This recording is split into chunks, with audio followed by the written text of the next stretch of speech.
ஜீரோலேருந்து ஹீரோ ஆன real mass story இவரோடது. 100 கோடி நாயகன் தமிழ் சினிமாவின் ரைசிங் ஸ்டார் பிரதீப் ரங்கநாதன்.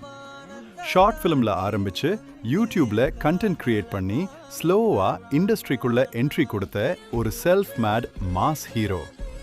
கோமாளி படம் டைரக்ட் பண்ணார். Comedy plus message combo super hit ஆயிடுச்சு.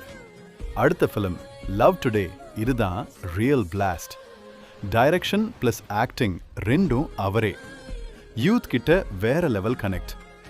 லோ பட்ஜெட்ல எடுத்த படம் 100 கோடிக்கும் அதிகமான கலெக்ஷன். இவர்கிட்ட மாஸ் பாயிண்ட்ஸ் என்னெல்லாம் இருக்குன்னா, நம்ம லைஃப் மாதிரி ரிலேட்டபிள் கண்டென்ட், சிம்பிள் லுக் ஆனா impact heavy, youth slang dialogues, social மீடியால ட்ரெண்ட் செட்டர். இவர் ஒரு என்ஜினியர். சினிமாக்கு வரதுக்கு முன்னாடி ஷார்ட் ஃபிலிம்ஸ்ல ஃபேமஸ். கண்டென்ட் இருந்தா போதும்னு ப்ரூவ் பண்ணினவர். நெக்ஸ்ட் ஜென் டைரக்டர்ஸ் மற்றும் ஆக்டர்ஸ்ல டாப் ஸ்லாட் இவருக்கு கன்ஃபார்ம். மினிமம் கேரண்டி ஹிட் மெஷின்னு டேக் வாங்குற லெவல். ஹீரோ ஃபேஸ் வேண்டாம், கண்டென்ட் இருந்தா போதும்னு இண்டஸ்ட்ரிக்கு காட்டினவர் பிரதீப் ரங்கநாதன். வளர்ந்து வரும் புதிய ரைசிங் ஸ்டார்.